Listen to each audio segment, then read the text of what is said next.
बिस्मिल्लाहिर्रहमानिर्रहीम, अस्सलाम वालेकुम। प्रोग्राम मुकाबले के साथ मैं हूं सरवत वली। रऊफ क्लास्टा, आमिर मतीन साहब हमारे साथ स्टूडियोज में ही मौजूद हैं। इमरान खान की जानिब से शहबाज शरीफ पर कारी वार किए गए पाकिस्तानी नयाद कैनेडियन बिजनेसमैन जावेद सादिक को शहबाज शरीफ का फ्रंटमैन करार दे डाला। शहबाज शरीफ की जानिब से हंगामी प्रेस कॉन्फ्रेंस की गई। इमरान खान के तमाम इल्जाम को मुस्तरद किया गया और साथ ही अदालत जाने का ऐलान भी कर डाला। क्या इमरान हुकूमती बढ़ती हुई कशीदगी पॉइंट ऑफ नो रिटर्न पर जा पहुंचेगी? इमरान खान का जो जारहाना रवैया है ये किस तूफान का पेशगाम है? इसके साथ साथ आपको ये भी बताएंगे कि क्रिकेट की तबाही से नहीं पुशअप से डर लगता है साहिब। हुकूमती रकन है राना अफजल जो कि क्रिकेट खिलाड़ियों के पुशअप से अब उन्हें साजिश की बू आने लगी है। प्रोग्राम के दूसरे हिस्से में बताएंगे आपको कि कौमी असम्बली के फाइनेंस कमेटी का इजलास हुआ।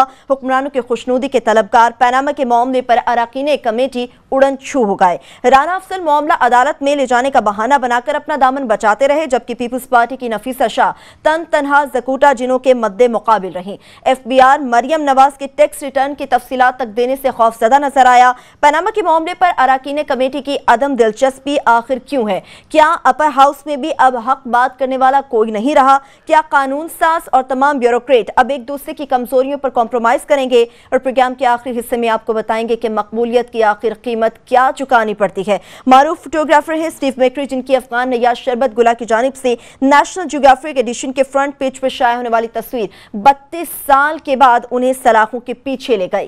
ताकतवर के सामने लेट जाने वाला कानून निहत्ती औरत पर शेर बनकर टूट पड़ा। क्या इस मुल्क में गुर्बत और गरीब होना सबसे बड़ा जुर्म बन गया है? अब शरबत गुला को इस जुर्म का खुमियाजा किस सूरत में भुगतना पड़ेगा?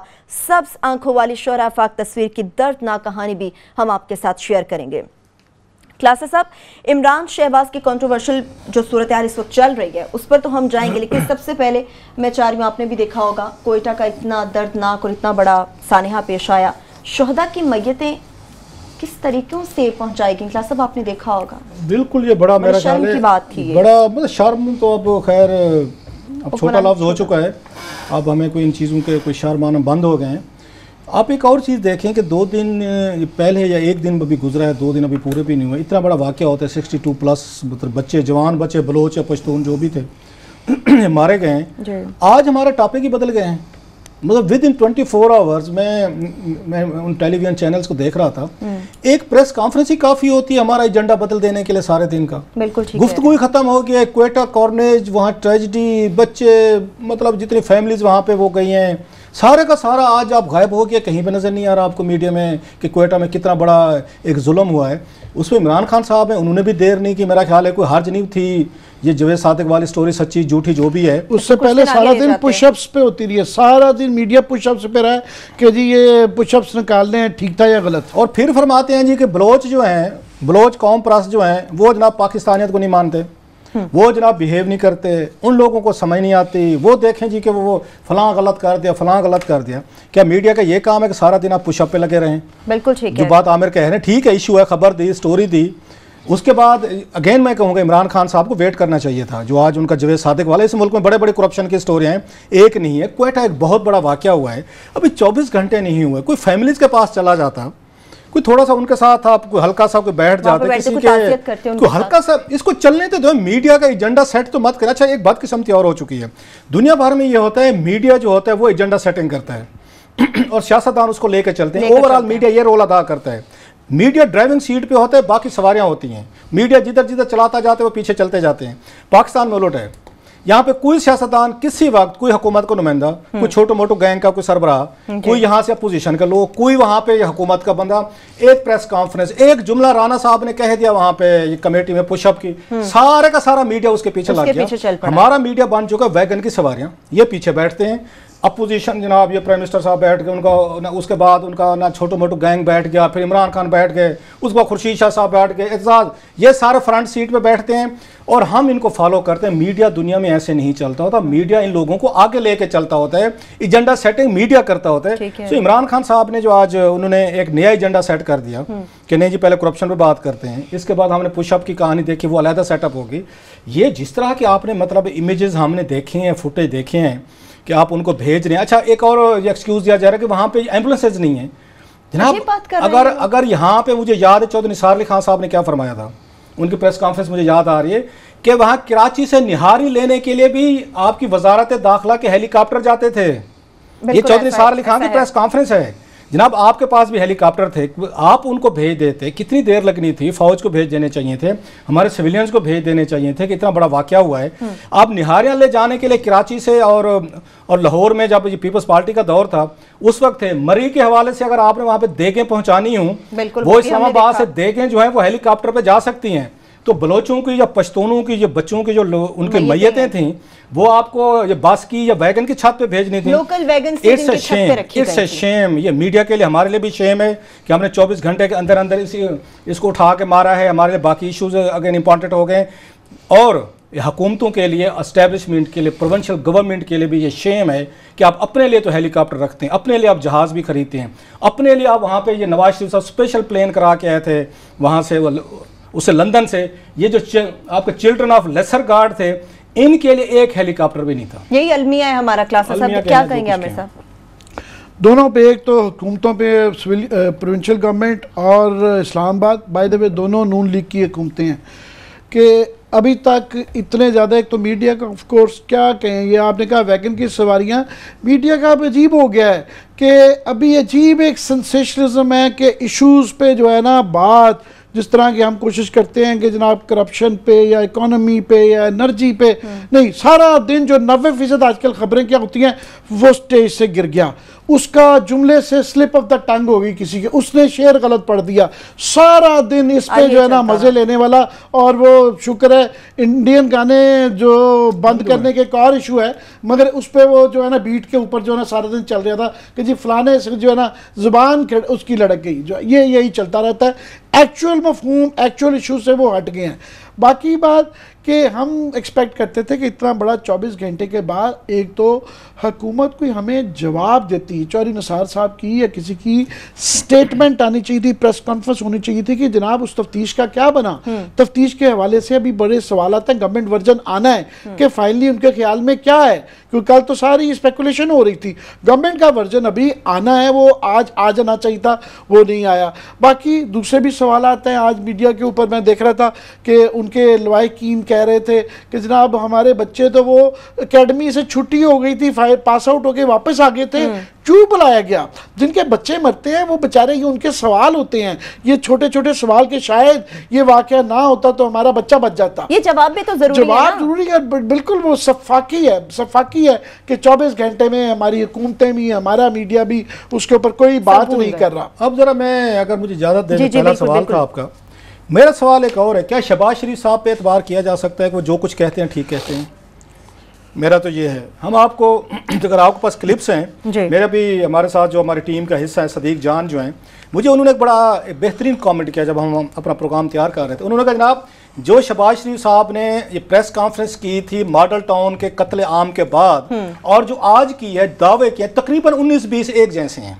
मतलब एक उनका रटे रटाए जुमले हैं, दरमियान में फिल एंड गैप्स करने होते हैं कि सिर्फ उन्होंने उसको बस फिल कर इवेंट को उन्होंने चेंज करना होता है। मुझे एक और प्रेस कॉन्फ्रेंस याद आ गई, जो नंदीपुर का स्कैंडल आया था, जिसको मीडिया हम फिर भूल गए। क्लास वो क्लिप ना दिखा दे पहले। मेरा ख्याल है जरा कि हुजूर ने उस वक्त, मैं करप्शन की बात कर रहा हूं, जी बिल्कुल, करप्शन के हवाले से वो फरमाते हैं कि मेरे दौर में 1 रुपया करप्शन साबित हो जाए। मैं 2013 में चाइना जब गए थे साइन करने के लिए इसको, नंदीपुर को, और इन्होंने 22 अरब से जाके 84 अरब रुपए का इन्होंने बाद में बन गया था वो सारे का सारा। मैं मौजूद था, कवरेज के लिए किया था मैं, बाकी भी साफी थे उसमें, अगेन अफसार आलम साहब भी थे जो हमारे आजकल पेमरा के चेयरमैन है, राना जवाद भी थे ना, ये भी मौजूद थे, वहीं पर सारा कुछ साइनिंग सेरेमनी हुई। ठीक है, उस वक्त ये साइन करने वाले, अगर नंदीपुर में करप्शन हुई है, ये मैं कह रहा हूं और मुझे आके झूठा साबित करके दिखाए शहबाज शरीफ साहब, ये साइन इन्होंने किया है, इन्होंने नेगोशिएट किया, और उसके बारे में क्या फरमा रहे हैं, जो प्रोजेक्ट इन्होंने साइन किया, एग्जीक्यूट किया, जरा उसके बारे में जरा बिल्कुल। ये नंदीपुर पावर प्रोजेक्ट के हवाले से जो है हमारे पास एक छोटा सा क्लिप है, आपको जरा माजी में लिए चलते हैं कुछ साल पहले, वो आप जरा क्लिप देखें और फिर आएंगे वापस इस पर डिस्कशन करेंगे। नंदीपुर का नैब को नोटिस लेना चाहिए, ये बड़ी लूट खसूट हुई है, बड़ी लूट खसूट हुई है, तो मैंने उसका जिक्र किया। तो मैं सोच रहा था कि मुझसे ये तकाजा किया जा रहा है कि शहबाज शरीफ नैब से क्यों नहीं तकाजा कर रहा कि अपना नैब इसका नोटिस ले। मैं तो खुद, मुझे सुनवाया गया मेरी जुबान से, नंदीपुर में खड़े हुए, और जो मैं खाकी टोपी पहनता हूँ वो पहने हुए था, कि नैब इसका नोटिस ले, और मैं किस तरह ढोल बजा के नैब को कहूँ कि जनाब आप इसका नोटिस लें। ये हमने क्लिप दिखाया क्लासेस। अब इसके बाद मुझे एक जुमला याद आ रहा है, एक धेले की करप्शन भी साबित हो जाए मैं सियासत छोड़ दूंगा। आप सुनने जरा, मुझे इस पे तबसरा करने दें, इस क्लिप पे। आपने चाइनीज ब्रेक आ गई है, चले ब्रेक लें, एक छोटी सी ब्रेक लेते हैं, वापस आते हैं, करप्शन के हवाले से तबसरा करेंगे, हमारे साथ रहिए।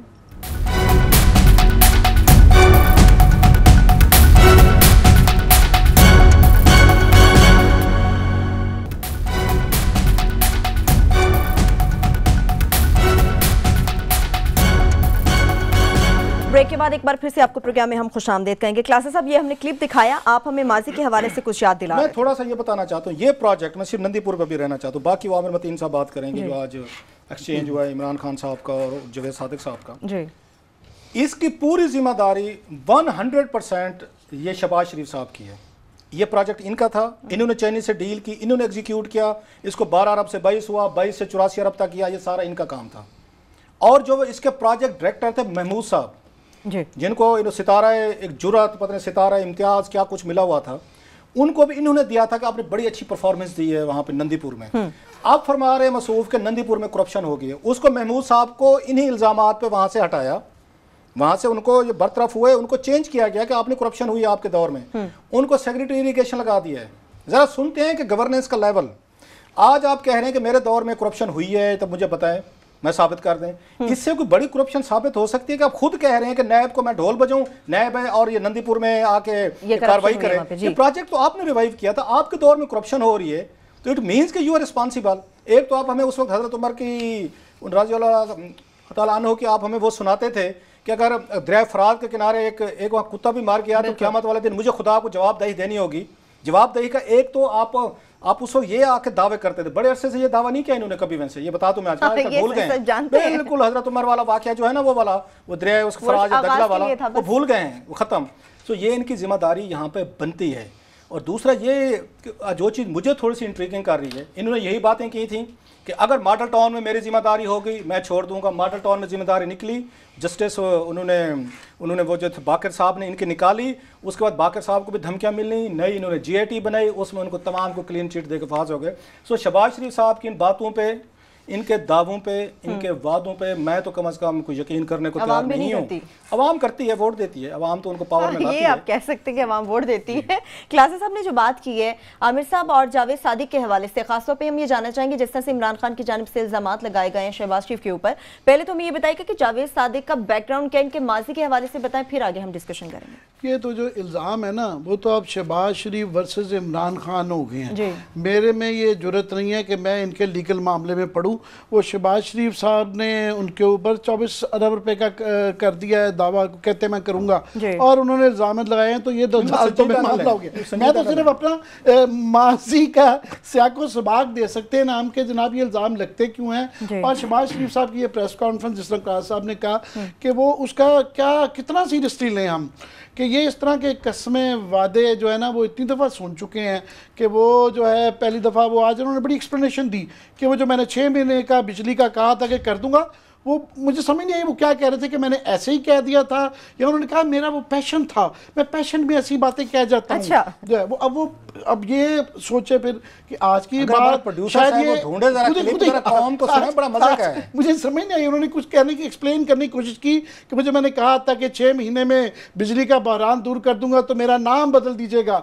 तो वो शहबाज शरीफ साहब अपने नाम से चिड़ क्यों है, हर दफा कहते हैं मेरा नाम बदल दीजिए। उसकी एक्सप्लेनेशन मुझे समझ नहीं आई कि वो कहना क्या चाह रहे हैं, कि वो मैंने ऐसे ही पैशन की वजह से कह दिया, गलती कर दी कि मैं I didn't mean it, I just said it. मुझे कुछ समझ नहीं आई कि वो मान रहे हैं या नहीं मान रहे हैं। मगर सियासत छोड़ने के और उसके बाद जो है नाम तब्दील करने के, और ये ना करें। और मेरी उनसे दरख्वास्त है कि बीच में अल्लाह मियाँ को इतना ना डाला करें। खुदा की कस्में शुरू कर देते हैं, बच्चों की कस्में। बच्चे ज़रूरी नहीं है कि अगर ये कहें तो सियासत छोड़ दें, वो इतनी ज़रूरी नहीं है कि हमजा साहब अड़ जाएँ। उनके भी यहाँ पे क्यों कस्में खाते हैं? इनको खुद जब सियासत में आने का शौक था, इनके बड़े भाई मियां नवाज शरीफ साहब नहीं मानते थे, और सबको पता है कि वो फिर इनके वालिद साहब ने सिफारिश की कि इन्हों की बड़ी ख्वाहिश है ये जान देना पुत्र, तो उनके सिफारिश पे इनको अलाउ किया। इनको सियासत का शौक है, इनके बच्चों को भी है, तो बच्चों के बिहार पे और खुदा की नाम पे इतनी कस्में ना खाया करें। और ये सियासत है, ये कोई क्या, ये क्या बात है कि जी मैं फलानी आयतें पढ़ देते हैं और कस्में नहीं है। ये बिल्कुल आपको प्रूव करना पड़ता है। It's all about facts, facts पे आप रहें। तो बाकी तो वो जो इल्ज़ाम है वो तो इमरान खान पे ओनस है, वो करेंगे। हाँ, मैं एक दो चीज़ों का क्रेडिट ज़रूर शहबाज शरीफ साहब को देना चाहूँगा। एक ये कि उनमें अच्छी बात यह है कि यहाँ पे हम इतना इकॉनमी के मतलब के साथ डाल के बताते रहते हैं कि जनाब ये इकॉनमी के मसाइल हैं। यहाँ पे एक डिसरिगार्ड ऑफ पब्लिक ओपिनियन है कि उनको परवाह नहीं होती कि कोई जवाब दे। फेडरल गवर्नमेंट में कोई जवाब नहीं देता। यहाँ प्राइम मिनिस्टर के ऊपर, अब ये पैनामा के ऊपर आप देखिए ना, सारे उनके जो है ना मुसाहिबीन रोज जवाब दे रहे होते हैं, उनकी तरफ से आज तक जवाब नहीं आया। बिल्कुल ठीक है। अपने खानदान का उनको पता है कहाँ पैसे दिए कहाँ नहीं दिए, उनके अलावा किसी को नहीं पता। उनका स्वाय उस असम्बली में हल्का सा बात करना कि जी दुबई में पैसे भिजवाए गए थे, उसके अलावा डिटेल्स आज तक नहीं आई। बाकी वो बेचारों जिनके नाम रखे हुए हम तो नहीं कह सकते, मोटू गैंग वगैरह, मगर वो बेचारे सारे लगे रहते हैं सारा दिन, जो अपने काम छोड़ के वो करते रहते हैं, उनको पता भी नहीं फैक्ट्स का। तो शहबाज शरीफ साहब की ये अच्छी है कि इल्ज़ाम लगता है तो जवाब देते हैं, उन्होंने जवाब देने की कोशिश की, ये अच्छी बात है उनकी। दूसरा मैं ये कहूँगा कि मुझे ख़ुद भी दो चार चीज़ें इमरान खान को जो कुछ साबित करनी है कि जिस तरह ये इस 4 इल्ज़ाम जो उन्होंने प्रोजेक्ट्स के लगाए, इसमें एक है सक्कर टू मुल्तान, जो सी पैक ने वो सड़क बनानी है, और जो हमारी अंदाज़ा है कि वो कर्जा चाइना के एक्सिम बैंक ने देना है, सॉफ्ट लोन है जो कि उन्होंने अपनी कंपनी को दिया है। हमारा उससे ताल्लुक़ नहीं, हमारा उसमें ताल्लुक़ सिर्फ ये है हाँ जिसमें पैसे बन सकते हैं कि यहाँ से ज़मीन खरीद के जो है ना उनको प्रोवाइड करनी है और दो चार चीज़ें प्रोवाइड करनी है। अब इसके अंदर हम सुनते रहते हैं कि जनाब चाइना के अंदर भी सारे फरिश्ते नहीं रहते, ग्रांट्स में से भी लोग कम पैसे बना लेते हैं, और रोज़ खबरें चाइना से आती रहती हैं कि लोन्स में भी हैं। अगर वो कोई तरीका इस तरह है तो क्योंकि 46 बिलियन का ये प्रोजेक्ट है, उसमें कल ही IMF की चीफ भी कह के गई हैं कि जनाब ये शफाफियत ज़रूरी है। कोई अगर उसका तरीकाकार निकल आया हुआ है कि वो किस तरीके से वो अपने ही लोन्स में अपनी कंपनी को कैसे बनाते हैं तो हम भी समझना चाहेंगे।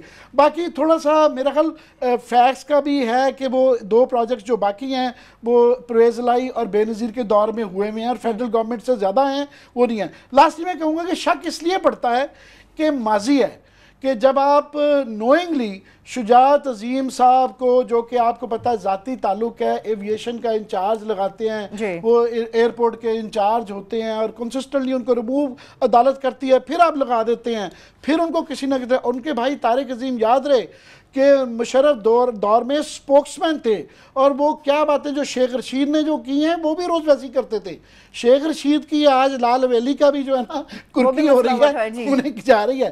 तारिक अजीम साहब को अगेन कनाडा में इंसिडेंटली कि ये जावेद सादिक साहब भी जो हैं ये कनाडा के नेशनल हैं, और अगेन वहाँ के जो सफ़ीर हैं पाकिस्तान के वो तारिक अजीम हैं। सो ये ताने मिलते हैं, उस तरह ही हैं जिस तरह हम ईमान के हवाले से कहते रहते हैं कि जब LNG में उनका एक माजी रहा हुआ है कि जनाब उन पर करप्शन के इल्ज़ाम है, और जब उनको आप LNG का कतर में वो बैठे हुए हैं उनकी शक्ल नज़र आती है तो लोग पे शक करते हैं। सो ये सबाको सबाक है। बाकी हमारी जरूरत नहीं है, हम डायरेक्टली जब तक हमारे हाथ में कागज़ नहीं होगा हम कागज़ बबांगे डोल करेंगे, मगर हम इनके जो बाकी सियाको सबाक है उस पर बिल्कुल बहस कर सकते हैं। आपने कहा ना कैसे होता है ये सदीक साहब भी बड़े मासूम बन के कह रहे थे जी के सादिक कि जनाब के बिल्कुल मैंने फलां दौर में लिया, फलां ऐसे करैक्टर कई हैं, मैं आपको गिनवा सकता हूँ। आपने कहा ना कि उनको परवेज़ इलाही दौर में मिला, उनको पीपल्स पार्टी दौर में मिला, इनके दौर में भी मिला, वट इकबाल जट अहमद साहब जो हैं बेनज़ीर भुट्टो दौर में भी उन्होंने लिया।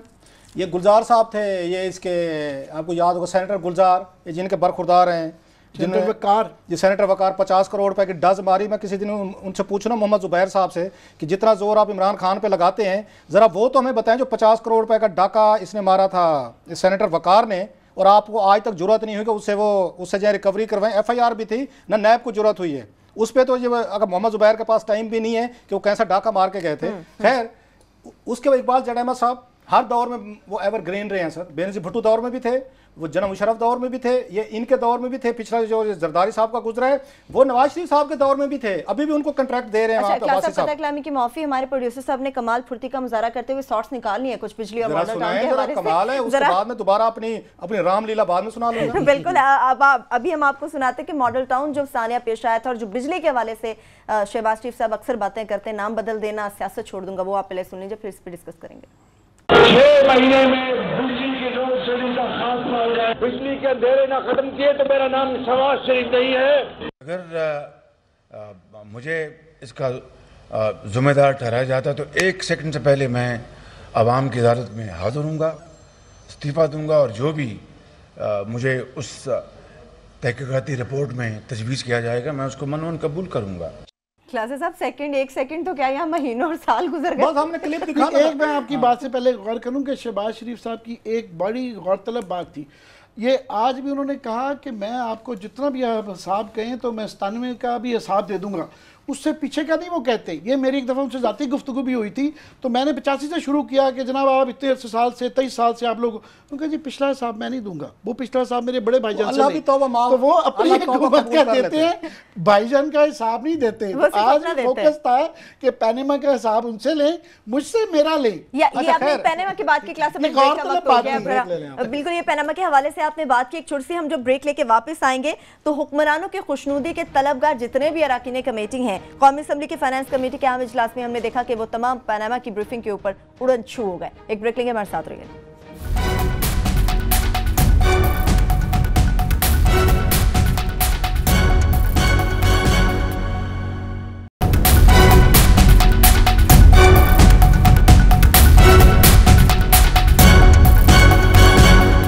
ब्रेक के बाद आपको प्रोग्राम में एक बार फिर से हम खुशामदीद कहेंगे। पैनामा के ऊपर बात करेंगे। क्लासा साहब आप कोई वाकया हमें सुनाना चाहते हैं? मैं सिंपल ये सुना रहा हूँ, जो आमिर ने कहा ना कि ये फ्रंट मैन कैसे होते हैं और कैसे बनते हैं।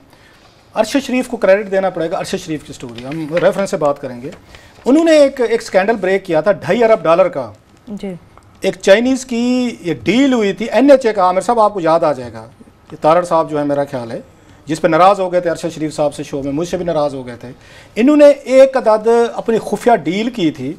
ये शाहिद तारड़ साहब है मेरा ख्याल है, आजकल शाहिद तारड़, आजकल नहीं पिछले 2-3 साल से हुई है। आजकल नहीं पिछले 2-3 साल से यही जी जी। उनका काम ये है GT रोड से लेकर या इस्लामाबाद से लेकर लाहौर तक की सड़कों का ख्याल रखते हैं। अच्छा। बाकी साउथ नॉर्थ सेंटर में क्या हो रहा है उससे, या बाकी पाकिस्तान में क्या हो रहा है उससे शाहिद तारड़ साहब को ज़्यादा परेशान नहीं होते। खैर होते होंगे लेकिन ज़्यादा नहीं होते। इन्होंने एक डील की जनाब, एक खुफिया इन्होंने मुआहदा किया जिसको MOU का नाम दिया इन्होंने, और वो MOU इन्होंने अपने तय साइन किया चाइनीज़ कंपनी के साथ, और यही मोटरवे कर रहे थे। ये सखर टू लेके मुल्तान मोटरवे कर रहे थे। वो $2.5 अरब की डील हुई। अरशद शरीफ के पेपर निकाल लाया, उनके पास अभी भी पूरी फाइल पड़ी होगी। उसमें पता है दस्तखत किसके थे? किसके? एक तरफ थे शाहिद तारड़ साहब के, चेयरमैन NHA। दूसरी तरफ, अब जरा दिल थाम के बैठिएगा जनाब, ये न मशहूर ज़माना बदनाम ज़माना मैं कह नहीं सकता, मशहूर ज़माना सैफ रहमान के मुआहदा हो रहा है चाइनीज़ कंपनी और NHA के दरमियान। MOU हो रहा है कि आपने सखर कराची मोटरवे बिल्ड करना है $2.5 अरब का। अब मुझे बताएं, एक नैबज़दा जेल में रहा जिसमें करप्शन के चार्जेस, माफ़ी मांग के पाकिस्तान से भाग गया, फरार हो गया, वो कतर में बैठा हुआ है, उसके साथ NHA ने जाके कैसे उस पे MOU पे साइन कर लिया, और चाइनीज़ कंपनी या कतर वाले जो हैं उन्होंने इसको आगे कैसे कर दिया। अब आपको समझ आ गई हो कि इस मुल्क में फ्रंटमैन कैसे बनते हैं कि पाकिस्तान मुआहदा कर रहा है चाइना के साथ, चाइनीज़ कंपनी के साथ, चाइनीज़ कंपनी ने आगे से उसको सबलेट किया है वाया भटिंडा, और सैफ रहमान दरमियान में से निकला है। ये अरशद शरीफ की स्टोरी है, मेरी नहीं है कि मैं उस पर दाद लूँ, या दाद अरशद शरीफ को मिलनी चाहिए। ये वारदातें बता रहा हूँ कि वारदातें कैसे होती है। ये जो जवेद साहब फरमा रहे हैं, मुझे ज़रा जवेद साहब एक बात कर दे दें कि पूरी दुनिया में अकेले यही काबिल रहे कि 4-5 इनको मेगा बिलियन रुपीज़ के कंट्रैक्ट मिले, सबके कंसल्टेंट यही रहे। मतलब जैसे इकबाल जट अहमद को सारे के सारे कंट्रैक्ट मिल जाते हैं, जैसे उसके बाद ये जो हैं इनको जवेद साहब को वही कंट्रैक्ट मिल जाते हैं। मतलब कुछ पार्टीज ने इस पाकिस्तान को एक तरह का चरागाह बना लिया है, हर जगह वही नजर आएंगे। आप अब उसमें आरिफ हबीब देखेंगे, और गिलानी साहब के दौर में आरिफ हबीब ग्रुप बड़ा मशहूर था, हर कंट्रैक्ट जो था वो आरिफ हबीब साहब को जाकर मिलता था। सो हर हुकूमत के दौर में कुछ लोग फेवरेट्स होते हैं जिनको सारे प्रोजेक्ट मिलते हैं। मुझे ज़रा ये समझा दें वो कौन सी गिदड़ सिंगी है कि आपको हर ये मेगा ये प्रोजेक्ट में मल्टी बिलियन रुपीज़ की 2-4 रुपए की बात नहीं है, हर एक जगह आप कंसल्टेंट लग जाते हैं। एक कहानी वो हुई है कि जैसे ये सैफ रहमान साहब उसकी तरह निकल आए थे, खुम्बी की तरह, जैसे आते ना बारिश के बाद, क्योंकि मैं उसका सहरा इलाके का हूँ, थल का हूँ, लइये का, बारिश के बाद में बड़ी खुम्बियाँ निकल आती हैं वहाँ पे उस पर न सहरा में। ऐसी खुम्बियाँ जो है ना, जो हुक्मरानों के लिए फ्रंट मैन के रोल अदा करती हैं, वो सैफ रहमान टाइप जो हैं वो हमारे यहाँ पाई जाती हैं। जरदारी साहब के अपने फ्रंट मैन है, याद जुल्फकार मिर्जा ने क्या बताया था कि जरदारी साहब के कौन कौन से फ्रंट मैन है, ये फ्रंट मैन के ही जरिए चलता है। इसलिए ये आगे दावे फरमाते हैं कि मेरी करप्शन साबित कर दें, क्योंकि आप via Bathinda, via Saif Rahman, via Iqbal Jat Ahmed, via उसके बाद जवेद सादिक सॉरी, इनके जरिए वारदातें डालेंगे, इनके जरिए इनको आगे आप कंट्रैक्ट लेके देंगे। भाई आप उसे मनवा के दिखा लें अब्बासी साहब से, वो क्या नाम है हमारे जो हैं इसके न पेट्रोलियम के, आपने इकबाल जट अहमद को जो आपने स्टोरी की, आपने स्कैंडल किया था, जो नैब के साथ प्ली बार्गेन करके रिहा हुआ है, उसको आपने जाके उसका कराची का आपने कैसे उसका LNG का या LPG का आपने कैसे दे दिया था उनको, जो ये मुआहदा अभी मुआहदा किया है। सर ये बड़े वारदाती हैं, ये इसी तरीके से ही करते रहेंगे। इनके फ्रंट मैन एक नहीं है 10 लोग हैं। जैसे मुझे सैफुर रहमान की जस्टिफिकेशन आप दे दें कि चाइना के साथ NHA मुआहदा करता है और 10 का जो है वो चाइनीज की बजाय उस पर सैफुर रहमान साहब के होते हैं। पता नहीं क्या मुझे हल्का सा याद पड़ता है उस पर कि शायद ये मुल्तान टू सखर वाला ही था। ये था, आप उसमें शो में भी थे। इसमें लेटर ऑफ इंटरेस्ट उन्होंने शो किया था, मिला नहीं वो, क्योंकि एक्सिम बैंक का ही चाइनीज कंपनी को अपना ही मिला, एक्सपोज कर दिया था, डील स्क्रैप हो गई थी, डील स्क्रैप हो गई थी। अरशद के शो के मिला नहीं उसको सर, इसलिए नहीं मिला ना, वारदात डाल रही थी। एक रिपोर्टर का तो ये काम एक्सपोज कर दे। और अगली बात बताओ, बात लंबी हो जाएगी, हमें हालांकि हमने थोड़ा सा उस पर भी जाना है, पनामा पे जाना है को हमने ले लिया। अच्छा असद साहब हमारे साथ लाइन पे, पता है उसमें ड्रामा क्या था। वारदात देखें, $2.5 अरब की वारदात डाल रहे थे मुल्क के साथ। $2.5 अरब हमें कहा गया, जो अरशद की स्टोरी थी कि चाइना आएगा, ये मोटरवे बनाएगा, और हुकूमत पाकिस्तान ने उसकी मैचिंग एक सब्सिडी ग्रांट दे दी $2.5 अरब की, कि $2.5 अरब हम चाइनीज को दे रहे थे और फरमा रहे थे कि उसके बाद उन्होंने इसको करना था, ऑपरेट भी करना था, इसके टैक्सेस भी लेने थे, उसके उन्हें टोल प्लाजा भी लेने थे। भाई $2.5 अरब अगर हम चाइनीज को दे रहे हैं तो ये कहाँ से सरमायाकारी हो गई? फिर तो आपको इंटरनेशनल टेंडर देना चाहिए। जर्मन जाएं, अमेरिकन जाएं, जापानीज जाएं, कोरियन जाएं, वो मोटरवे बना के दे दें। अगर $2.5 अरब पाकिस्तान ने देने हैं चाइना को, तो फिर किस चीज़ की इन्वेस्टमेंट है? तो बड़े बड़े वारदाते पड़े हैं आमिर साहब। हम रिपोर्टर हैं क्योंकि आंख रखते हैं, कहीं ना कहीं कोई ना कोई वो बटेरा हमारे पांव तले आ जाता है, जैसे वो अरशद शरीफ के पांव तले वो सैफुर रहमान साहब आ गए थे। मुझे आप बता दें कि कैसे NHA का चेयरमैन जो है वो सैफुर रहमान के साथ, नैब के साथ उसने डील मींस MOU पे साइन कर दिए, और धमकियां हमें दे रहे थे तारड़ साहब, याद होगा आपको। तो ये तो वारदात है सर, ये कोई एक नहीं है 10 हुए हैं, एक ढूंढो 1000 मिलेंगे सर। बिल्कुल वही सही बात आप कर रहे हैं क्लासेस साहब। एक इंट उठाओ, नीचे से एक और नया स्कैंडल और एक नई चीज सामने आती है। खैर अब पनामा की तरफ हम जाएंगे। क्लासेस साहब, एक पनामा का सिर्फ मामला था जिसने इतना तूफान हमारी सियासत में बर्पा कर दिया, इस्लामाबाद बंद करने की सूरत हाल आ गई, एक दूसरे पर इल्जाम सियासतदानों ने लगाए। लेकिन हैरानगी की बात है कि कमेटी बराए खजाना की आज दूसरी ब्रीफिंग थी। असद उमर साहब भी नहीं थे, जहांगीर तरीन साहब भी नहीं थे। हालांकि असद से पूछ लेते हैं। जी असद अस्सलाम वालेकुम। जी वालेकुम अस्सलाम। ओ सर जी, आपके ये नोटिस पे, आपकी तहरीक पे पनामा का इजलास हुआ आज कमेटी का। फिर आप पिछली कमेटी में भी नहीं थे, आज भी नहीं थे। अकेली बेचारी नफीसा शाह जो हैं वो लड़ती रही हैं, आप भी वहाँ पे नहीं गए, जहांगीर तरीन साहब भी नहीं गए। क्या वजह है? आप लोग क्यों नहीं जाते? एजेंडे पे डालते हैं, मीडिया में शोर डालते हैं, लेकिन जब टाइम आता है कि आप बैठे वहाँ पे, आप वहाँ से सर जी आप गायब पाए जाते हैं। सर ये 6 महीने मेरी जंग चलती रही इस कमेटी के अंदर के ये मामलात जो हैं पनामा से जुड़े हुए, इसको ये कमेटी डील करे और यहाँ पर इनके ऊपर सुनवाई होनी चाहिए और तमाम जो इदारे उनको बुलाया जाए, उनसे सवाल पूछा जाए। 6 महीने जो है वो मीटिंग में डिस्कशन नहीं होने दी। मैं ये मीडिया के साथ शेयर कर चुका हूँ, मिनट्स जो उसके अंदर रेलेवेंट थे, किस किस बहानों से मजाक किया गया। ये कमाल की बात है कि जिस दिन इमरान खान ने ऐलान किया कि अब हम उस दिन तक असेंबली में वापस नहीं जाएंगे जब तक ये पनामा का मामला हल नहीं होता, उसके अगले दिन पहली दफा कमेटी के अंदर ये डिस्कशन हो गई और अब सुना दोबारा एक डिस्कशन हो गई है। तो मेरे ख्याल में डिस्कशन कराने का तरीका ये है कि असद उमर, जहांगीर तरीन वाला जिस दिन ना आ रहे हो उस दिन ना आपको सर अगेन असद, आपको नोटिस आया होगा, आप मेंबर हैं कमेटी को, आपके पास वर्किंग पेपर आया होगा, पूरी फाइल आगे आई होगी। आप खान साहब से इजाजत नहीं ले सकते थे कि सर आज का दिन दे दें? खान साहब बहुत सारी मतलब चीजें करके, वादे करके, दावे करके यू टर्न भी लेते रहते हैं, लेते रहते बकौल उनके मुखालफिन के। एक छोटा सा यू टर्न इस पे भी ले लेते सर, आप कमेटी में आ जाते। वैसे आपकी बात है कि ये जो तमाम चीजें आपने कही होती तो है अमूमी तौर पे, वो इस दफा मेरे पास आया कुछ नहीं है। मेरे पास एक नोटिस जरूर रहता है कि कोई मीटिंग हो रही है, लेकिन ये कोई मीटिंग नहीं, फाइनेंस की मीटिंग हो रही है जिसका मेंबर है सर। ऐसे तो ना करिए सर, अब आप उसके मेंबर हैं, आपको पता है। मैं आपको सच्ची बात नहीं, मीटिंग हो रही थी, इसमें ये मेरे पास नोटिस आया था कि मीटिंग हो रही है। उसके एजेंडा नॉर्मली पेपर जो आते हैं वो कुछ नहीं आए, लेकिन क्लासरा साहब उस मीटिंग में होना क्या था? आपने पिछली दफा के पेपर देखे होंगे, आप जरा सा मुझे अगर 1 मिनट देते। स्टेट बैंक फाइल करता है कि जनाब हमारा तो इससे कोई सरोकार ही नहीं है जनाब, ये तमाम इन्वेस्टमेंट जो की गई हैं ये कंपनियां बना के की गई हैं। स्टेट बैंक के वही कागज जिसमें ऊपर लिखा हुआ है हमारा सरोकार नहीं है, उसमें आखिरी एक जुमला लिखा हुआ है कि पाकिस्तान से कोई भी इन्वेस्टमेंट मुल्क से बाहर अगर की आपने बिजनेस पर्पज के लिए, तो स्टेट बैंक की इजाजत के बगैर कर ही नहीं सकते। तो जनाब ये जो कंपनियां बनाई जिन्होंने इन्वेस्टमेंट की, ये तो बाय डेफिनेशन सब स्टेट बैंक की अप्रूवल चाहिए होगी। यहाँ पे तो डायरेक्ट नेक्सस बनता है स्टेट बैंक ऑफ पाकिस्तान का। चले असद उमर अच्छा है, मैंने नहीं है, कमेटी मीटिंग में नहीं गया। ये 6.5 महीने से स्टेट बैंक इंतजार किस बात का कर रहा है? अच्छा, मैं छोटा सा मेरा कर इजाजत दें, इस पे ही पूछते, ये बताइएगा बाद में कि यही प्रिसाइजली अगर आज होते तो आप स्टेट बैंक वालों से ये कम से कम पूछ तो सकते कि आज जनाब ये बताएं, ये आखिरी शेख जो है इसका जवाब दें। मसला साथ में सवाल है असद, इसके वो भी जवाब दे दीजिएगा कि आज वहाँ पे उन्होंने नफीसा शाह ने बड़ा खूबसूरत सवाल पूछा है कि मरियम नवाज जो है वो टैक्स फाइलर हैं, तो एफबीआर ने कहा जी हम नहीं बता सकते। अगर वो अकेली थी वहाँ पे, कोई और बंदे नहीं था, अगर आप बैठे होते, जहांगीर तरीन साहब बैठे होते, थोड़ा सा दबाव डालते, थोड़ा सा ग्रिल करते, तो शायद जवाब निकल आता कि मरियम नवाज जो है वो टैक्स फाइल्स अपने रिटर्न जमा कराती हैं या नहीं कराती। अब मसला ये हो गया क्लासरा साहब, बात जो है ना ये कमेटी की मीटिंग से बात आगे निकल गई है। अब जो है वो बंद कमरे के अंदर नहीं, अब तो सवाल जो है उठाए जाएंगे इस्लामाबाद की सड़कों के ऊपर। ये सवाल इंशाअल्लाह ताला, इन सब सवालों के जवाब इनको देने पड़ेंगे। उस कमीशन, उस अदालती कमीशन के तहत जो TOR की बुनियाद पर बनेगा, ये तलाशी तो अब देनी पड़ेगी। अच्छा, आगे चलते हैं थोड़ा सा।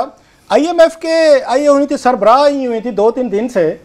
आप कुछ सुना है जो मुझे पता चला है कि कुछ इस पे अच्छा खासी कुछ आप अपना कोई कमेंट करने वाले हैं, कल परसों शायद इस पे बात करें। आप कोई हमारे साथ शेयर करेंगे कि एक मीडिया दिखा रहा है जो उन्होंने बड़ी तारीफें की हैं, हमारे जैसे बदखा दिखा रहे हैं जो उन्होंने तनकीद की है। आप क्या समझते हैं कि IMF ने क्या किया है सर हुकूमत पाकिस्तान के साथ? और डार साहब से आप भी जलते हैं, सड़ते हैं, या आप भी डार साहब के मोतरफ हैं, तारीफ करेंगे उनके कारनामों की? ये जो IMF की मैनेजिंग डायरेक्टर जो बोल के गई थी, बिल्कुल उसके ऊपर मैं तफसीली इंशाल्लाह ताला कल मैं डिटेल अब रिलीज करूंगा मीडिया के ऊपर। लेकिन ये IMF की जो सरबराह हैं वो हमारे लिए आम आसानी पाकिस्तानी के लिए समझने में आसानी कर दें। जो ईस्ट इंडिया कंपनी होती है ना, जो अंग्रेज आया था यहाँ पे और जिसके जरिए इस लूटा गया इस बड़े सगीर को, ये आप समझ लें कि उनकी मुतरादिफ उस ईस्ट इंडिया कंपनी के जो गवर्नर थे उसके बराबर ये IMF की MD हैं, मैनेजिंग डायरेक्टर साहिबा हैं, जो हमें तकरीर करके गई हैं कि मुल्क के अंदर कितने अच्छे हालात हैं। मैंने आखिर में मैं इसकी तफसील जो है वो आपके रिलीज करने के बाद फिर डिस्कस करूंगा। मैं इस नतीजे पे पहुंचा हूं कि IMF को यह तो हो सकता कि मीशत से कुछ ना पता हो। ये जानबूझकर पाकिस्तान को उस कोने में ले जाया जा रहा है जहां पाकिस्तान बैरूनी दबाव को सामने खड़ा ही ना हो सके, कर्जों के ऐसे बोझ तले दब जाए कि उसके बाद ये जो आलमी ताकतों का डूम और एजेंडा है ना, वो पाकिस्तान से डूम और करवाया जाए। इसके अलावा मेरी तो समझ से बाहर है कि IMF जो बातें करती है और जो वो कल के करके गई हैं खातून, उनका मुझे तो उसके अलावा और मकसद कोई नहीं समझ में आता। जी आमिर साहब। नहीं, बिल्कुल, वो हम आप पे बहुत ज़्यादा असर इसलिए रिलाई करते हैं कि पार्लियामान में आपको पता है कि पब्लिक अकाउंट कमेटी के अंदर दोनों पार्टीज़ के ऊपर इल्ज़ामात हैं। तो आपके बहाने जब PTI जाती है तो वो हमें, क्योंकि डायरेक्टली पार्लियामान के मेंबर होते हुए आपके पास हमारे से बहुत ज़्यादा इख्तियारात है वहाँ पे, हम वहाँ पे ऑब्जर्वर के तौर पे तो जा सकते हैं, हम सवाल जवाब नहीं कर सकते। तो हम इसलिए ख़ास तौर पे आपसे PTI से बतौर, क्योंकि आप अपोजिशन हैं, इसलिए ये गिला शिकवा करते हैं बल उसमें। मगर मैंने कहा आपसे इसी बहाने ये पूछ लिया जाए कि अभी वो इमरान खान साहब वर्सेस जो आज शहबाज शरीफ चल रहा है, तो क्योंकि इमरान खान का बात पॉइंट ऑफ व्यू PTI का नहीं आया कि उन्होंने कहा जनाब ये तो दोनों पंजाब से ताल्लुक ही नहीं है इन प्रोजेक्ट्स का, और ये जो है 2 प्रोजेक्ट्स तो एक बीबी के दौर का, एक परवेज लाई के दौर, और CPEC का उन्होंने कहा है कि जनाब इसके अंदर तो चाइनीज़ इन्वेस्टमेंट है, चाइना ने एक्सिम बैंक का लोन है, इसका शहबाज शरीफ से ताल्लुक ही कोई नहीं। सर जी, इसमें जो प्रोजेक्ट्स हैं कायद आज़म सोलर पार्क जाहिर है पंजाब गवर्नमेंट का प्रोजेक्ट है, जो उसके बाद वफाक का एक तो कायद आज़म इंटरनेशनल एयरपोर्ट की बात करें जो पुराना है, लेकिन उसकी जो नए ठेके दिए गए हैं वो ठेके इस हुकूमत के बाद आने के बाद दिए गए हैं। वफाक में एक साहब हैं जिनसे शहबाज शरीफ का थोड़ा बहुत निस्बत बनती है, उनके भाई वहां पर बैठे हुए हैं। तो वफाकी हुकूमत और सूबाई हुकूमत पंजाब के दिए गए ये ठेके हैं। बैंक की कोई भी जिसका भी लोन हो, वो एक अलग बात है कि बैंक कर्जा आप कहां से ले रहे हैं, तो इससे क्या ताल्लुक है कि आप जो ठेका दे रहे और जो वहां पे खबर बताई गई है और वो जिन लोगों के जो बराह रास्त जिन लोगों की इन्वॉल्वमेंट है उसकी बुनियाद पर बताई गई है कि ये ठेके जो हैं ये जो दिए गए हैं और ये जो कमीशन जो दिया गया है ये पंजाब हुकूमत के और शहबाज शरीफ साहब के कहने के ऊपर दिया गया है। इसका भी आसान इलाज है, बजाय कि टीवी के ऊपर प्रेस कॉन्फ्रेंस करने के मियां साहब आए बनाए वो TOR की बुनियाद के ऊपर एक कमीशन, जो सवाल पूछना चाहते हैं इमरान खान से भी पूछें, जहांगीर तरीन से भी पूछें, असद उमर से भी पूछें, हम आपसे पूछेंगे, आप हमसे पूछें।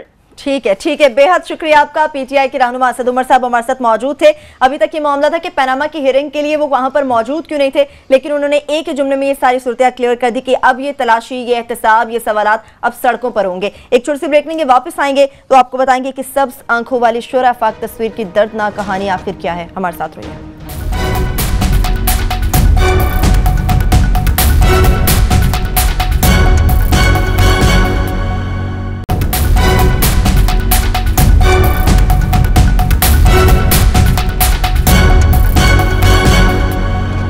ब्रेक के बाद आपको प्रोग्राम में एक बार फिर से हम खुशामदीद करेंगे। क्लासेस आप सब्ज आंखों वाली शोराफाक तस्वीर की बात करेंगे जो आजकल सबकी नज़रों के सामने है।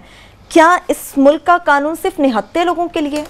मैं इस पे आता हूँ थोड़ा सा। दो चीज़ें हैं, मुझे ब्रेक में भी एक तो टेलीफोन आया था जी। तो मोहम्मद ज़ुबैर साहब जो हैं चेयरमैन प्राइवेटाइजेशन कमीशन जो हैं, तो वो प्रोग्राम देख रहे हैं हमारा, तो उन्होंने बड़ा सख्त एहतजाज किया है। किस बात? तो मैंने कहा ना कि जनाब कि आपके इसी प्राइवेटाइजेशन कमीशन के साथ 50 करोड़ का डाका डाला था इस पे, और डाका डालने वाले जो हैं सेनेटर वकार थे जो प्राइवेटाइजेशन कमीशन के चेयरमैन थे, 5 और लोग भी थे, उन पे FIR भी हुई और 2, 4, 5 साल कुछ भी नहीं हुआ। और वो सेनेटर वकार साहब आज भी वही पार्टियाँ अटेंड करते फिर रहे हैं और मज़े कर रहे हैं। तो वो आज बात करना चाहते थे, लेकिन हम अपना पॉइंट ऑफ व्यू देना चाहते थे। उन्होंने सख्त एहतजाज किया है, लेकिन मैंने कहा सर आपसे हम कल तफसील से बात करेंगे। बड़ी बात है कि उन्होंने प्राइवेटाइजेशन कमीशन के हवाले से भी किसी जगह पे खबर दी।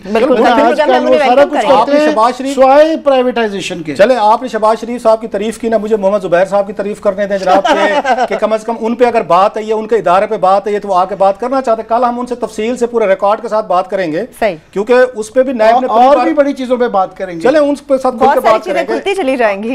एंड अगेन मेरा ख्याल है वो शाये होने वाले नहीं है, वो भी खुल के बात करेंगे। सो कल हम उनसे तफसील से बात करेंगे कि कैसे नायब ने उनके साथ भी प्ली बारगेन, वहां पे क्रिमिनल जो थे जिन्होंने 50 करोड़ का डज मारी थी, उनके साथ प्ली बारगेन की भी कहानी डॉक्यूमेंटेड हमारे साथ है। खैर वो उनसे तफसील से बात करेंगे। दूसरा मुझे एक मैसेज आया कंसर्न अथॉरिटी से, उन्होंने कहा जी आपने बात की ना क्वेटा वाली, वहाँ पे जो हुआ है तो वो कि शायद प्रॉपर उनको वो नहीं किया गया। उन्होंने कहा जहाँ तक जनरल रहील शरीफ साहब की बात है आर्मी चीफ की, वो गए थे और 150 फैमिली से भी मिले हैं, एक एक को गले भी लगाया है, एक एक का दुख भी शेयर किया है, और प्रॉपर उनकी बेरियल जो हैं वो की गई हैं। उसमें फ़ौज के जवान भी थे, जहाँ जहाँ उनके लिए पॉसिबल था उन्होंने किया है। सो उन्होंने कहा जनाब कि जहाँ तक आर्मी चीफ की बात है, आपने क्योंकि फ़ौज का जिक्र किया था, आर्मी चीफ की बात है तो आर्मी चीफ वहाँ से एक एक बंदे से मिले भी हैं, उन फैमिली से भी मिले हैं, उनको गले भी लगाया है और उनका दुख भी बांटा है। लिहाजा as far as army chief is concerned, उनके साइड ऑफ द स्टोरी का ताल्लुक था। हमने गिला भी सिविलियन हुकूमतों में किया, उन्होंने अच्छा किया, एक्सप्लेन कर दिया। वो शो देख रहे हैं जो कंसर्न्ड है, तो उन्होंने वो उस पर मैसेज किया। अब जरा शरबत गुला की बात करेंगे स्टोरी पे। एक तो जो अखवानियों का इमेज बना है पाकिस्तान में, मतलब साइडली, वो ज़्यादा टेररिज्म से रिलेटेड बना है। सो पाकिस्तानियों के दिल में एज सच अखवानियों के लिए कोई हमदर्दी आपको आजकल नहीं मिलती। ये अखवानी थे जिनके, अच्छा उन अखवानियों से पूछें, वो ये कहते हैं कि आप लोग आए, आपने जंग लड़ी, हमें डिसलोकेट किया, 30-50 लाख लोग जितने भी थे वो वहाँ से डिसलोकेट, वो हमें ब्लेम करते हैं आजकल वैसे कि आप लोगों की वजह से अफगानिस्तान में तबाही आई थी, हम आपको बचाने की जंग लड़ रहे थे कि रूस गर्म पानी तक ना पहुँचे। वो खैर अगर रूस तो गर्म पानी तक नहीं पहुँचा तो चीन खैर से पहुँच गया, खैर वो दैट्स अनदर स्टोरी। सो अब उनके खिलाफ, उनके हक में, अखवानियों के हक में बात करना भी एक तरह का मुश्किल हो गया है कि आप अगर कोई ऐसे केसेस हैं, मसलन पिछले दिनों मैंने एक बच्चा देखा अपनी क्लास में खड़ा रो रहा था, 9वीं क्लास का बच्चा था, अगर उसका पिक्चर फौरी तौर पर दिखा सके कि वो अपना वो लेने के लिए गया है वहाँ पे अपना school leaving certificate. It was terrible story. दुनिया भर में उसकी सीरियन बच्चे की स्टोरी जब आई थी, वो बच्चा था जो वहाँ पे यूनान के उस पे वो सहल पे था, एक तस्वीर ने पूरे यूरोप को बदल कर रख दिया था और पूरे यूरोप ने अपने दरवाजे खोल दिए थे उन रेफ्यूजीज के लिए। जस्ट वन पिक्चर, एक पिक्चर के लिए, हालांकि रेफ्यूजीज नहीं आने दे रहे थे, एक तस्वीर का क्या इंपैक्ट हुआ था। बहुत कुछ बदल गया। एक स्टूडेंट की तस्वीर थी जो क्लास में खड़ा रो रहा है, अखवानी बच्चा, कि he has to go back. हमारे यहाँ ये थोड़ी सी ये चीज़ें इंपैक्ट ही नहीं करती। मसला आज जो हुआ है इसके साथ, इस बच्ची के साथ, अब बच्ची तो नहीं रही, दुनिया का मीडिया प्रेस सामने उठा के देखा है कि एक यहाँ से ये डिसलोकेट लोग होके आए हैं, ऐसे लोगों को जो सेलिब्रिटीज बन जाते होते हैं, जो दुनिया में फेम ले लेते होते हैं, दुनिया के बहुत सारे ममालिक हैं जिनको ऑनरेरी सिटीजनशिप दी जाती है, उनको उसमें जाके आप प्राइड लेते हैं कि ये लोग जो है, जो सॉफ्ट इमेज है जिनको दुनिया जानती है। मतलब आज के मैंने अपनी हमारी यहाँ पे कुलीग हैं जो हमारे साथ काम करते हैं, सुमेरा, हमने उनको कहा, सुमेरा सलीम को कहा, उन्होंने मुझे पूरा इंटरनेशनल मीडिया निकाल के दिया है, डजन्स ऑफ स्टोरीज जो हैं, इस स्टोरी ने पूरी दुनिया को हिट किया है। सो चौधरी साहब से मैंने इतना पूछना है ज़रूर, न किसी दौर में जब इन्हीं अखबानियों की वजह से डॉलर आ रहे थे, तोपें आ रही थी पाकिस्तान में, गन्ने आ रही थी, जनरल जिया के रूल को स्ट्रेंथन किया जा रहा था इन्हीं अफगान रेफ्यूजीज की वजह से, दुनिया भर से पैसा मिल रहा था, तो ये हमें बड़े अच्छे थे, ये हमें बड़े प्यारे थे। आज हुई जो है, मतलब 32 साल बाद उसके पास से जैली जनाब कार्ड बरामद हो गए। आपको, मेरा ख्याल ये है, एक स्टेट को, हुकूमत पाकिस्तान को, आपको कहीं ना कहीं पे आपको एक्सेप्शन करनी पड़ती है। आपको तो इसको ऑनरेरी वो देनी चाहिए थी, सिटीजनशिप देनी चाहिए थी। ठीक कह रहे हैं आप। दुनिया भर में हमारे लोग जाते हैं, ब्रिटेन जाएंगे, यूरोप जाएंगे, अमेरिका जाएंगे, ये नेशनलिटीज भी लेते हैं, ये पर्क्स भी लेते हैं, सोशल बेनिफिट्स भी लेते हैं। लेकिन अगर पाकिस्तान में किसी को आपको देने पड़े, सिटीजनशिप देनी पड़े, आपको पर्क्स देने पड़े, पाकिस्तानियों की कोई अच्छी इतनी, अल्लाह माशाल्लाह हमारी रेपुटेशन दुनिया में नहीं है, इवन इसके बावजूद भी दुनिया जो है आपको नेशनलिटीज देती है, आपको अपना समझती है। It's a cruel act. एक औरत है, आपने उसको अपनाने की बजाय आपने उसको इसी कल्चर में 32 साल जहाँ रही है, 32 साल बाद आप उसको पीछे भेज रहे हैं। दुनिया में तो केसेस हो जाते हैं वहाँ पे, मतलब ब्रिटेन में कई केसेस में डिपोर्ट नहीं होने दिया, अमेरिका में बहुत सारे केसेस में डिपोर्ट नहीं होने देते, यूरोप में होते हैं।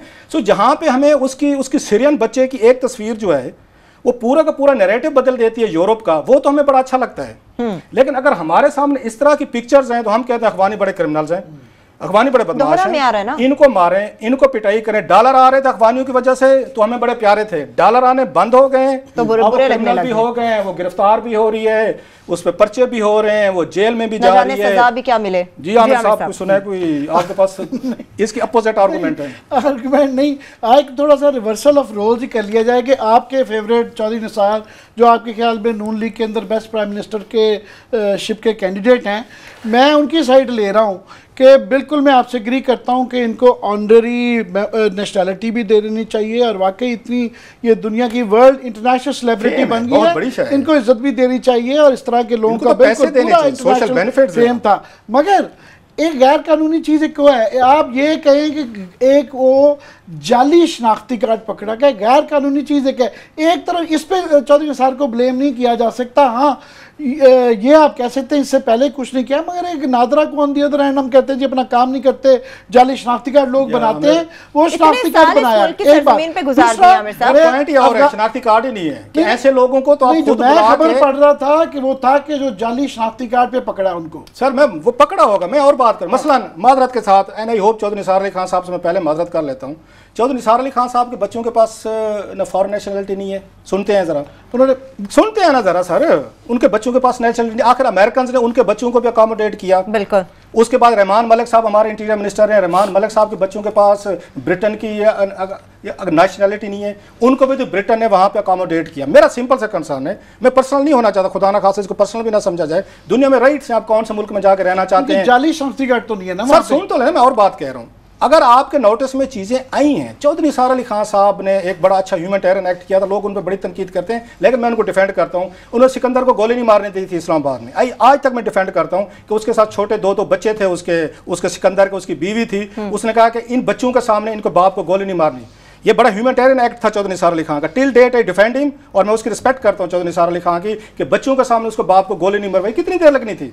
सेम चौधरी निसार अली खान साहब से मेरी रिक्वेस्ट है कि आप इस मामले को, इसका नोटिस लें, इस पे आप थोड़ा ह्यूमैनिटेरियन करें। ये गलत एक्ट है, आपके पास एक बहुत बड़ा सेलिब्रिटी है जो दुनिया भर में नोन है, उनको बुलाएं, इनको ऑलरेडी आप नेशनलिटी दें, अच्छे अखबार भी होंगे यार, यहीं पे पले बड़े हैं, उनको नेशनलिटीज ऑफर करें, क्राइटेरिया बना दें, जो फुलफिल करते हैं उनको दें। अब वो इसमें रहते हैं, हाँ जो क्रिमिनल एलिमेंट्स हैं, बहुत सारे लोग वापस जा सकते हैं, उनको वापस भेजें, लेकिन पर्सन लाइक हर, मतलब दुनिया भर का मीडिया चीख पड़ा है यार, आज लोगों ने उनको मदद की, उन्होंने ऑफर्स किए दुनिया भर से, हम उनको गिरफ्तार करके FIA की हमने उसमें दिया हुआ है। मेरी चौधरी निसार अली खान साहब से एक उम्मीद है, ही इज ए ह्यूमैनिटेरियन, उनके दिल में है थोड़ा सा ह्यूमनिज्म है, मतलब हमारे बच्चे भी बाहर जाते हैं, दुनिया भर में जाते हैं, हमारे पाकिस्तानी को नेशनलिटीज मिलती है डिस्पाइट बैड नेम, हमें दुनिया में बहुत सारा बुरा भी समझा जाता है, लेकिन आप कहते हैं कि सारे अफगानी क्रिमिनल्स हैं, ये मेरा ख्याल है गलत है। इस मामले पे इनको मिलनी चाहिए, बिल्कुल इज्जत और ऑनर के साथ बेनिफिट्स भी दें, नेशनलिटी बिल्कुल दे देनी चाहिए, मैं इससे एग्री करता हूँ। मगर ये जो अफगानियों का इशू है, ये इतना ब्लैक एंड वाइट में भी नहीं है। ऑफ कोर्स पाकिस्तान ने इसको मिस हैंडल किया है कि हमने इतने साल रखा, अभी फिर इस बुरे तरीके से इसको अंजाम दे रहे हैं कि वो हमारे लिए उनको मारपीट करके ये दुनिया के कोई ऐसा पैमाना नहीं है जिससे कि इसकी आप मजम्मत ना कर सकते हो, बिल्कुल ये गलत है। मगर ये ज़रूर है कि इसके ऊपर डिबेट हो कि इसके both sides of the picture हैं, कि एक तरफ ये भी ज़रूर है कि उनका जाना ट्रंप को ठीक साबित कर रहे हैं, ट्रंप भी ठीक कहता है। मैंने इंसानी पहलू तो बिल्कुल कहा, वो लोग, वो बच्चे जो यहाँ पैदा हुए या वो लोग जिनकी शादियां यहाँ पे, उनके लिए ये बहुत बड़ा तबका है, बीवियां, और ये थोड़ा सा जेंडर डिस्क्रिमिनेशन है कि ये कर रहे हैं कि जिनकी तो औरतों से शादी हुई है उनको थोड़ी सी रियायत बरत रहे हैं, उनकी औरतों ने जो यहाँ पे शादी की है उनको वो नहीं। लास्टली सर, इस मुल्क में अगर मुल्ला उमर भी रह सकता है बगैर पासपोर्ट के, वीजे के, यहाँ पे उसामा बिन लादेन भी रह सकता है, मुल्ला मंसूर भी रह सकते हैं, और भी बड़े बड़े क्वेटा शूरा भी रह सकती है सर, तमाम के हकानिस भी रह सकते हैं, निकल आते हैं लास्ट, लेकिन शरबत गुला नहीं रह सकती। बिल्कुल, ये आप सही कह रहे हैं कि शरबत गुला नहीं रह सकती, और बाकी चौधरी साहब के लिए कि सब एक ही सफ में कभी भी नहीं खड़े हो सकते, ना किया जा सकता है। इसके साथ ही प्रोग्राम अपने इख्तिताम को पहुंचता, अपना बहुत सा ख्याल रखिए, खुदा हाफिज़।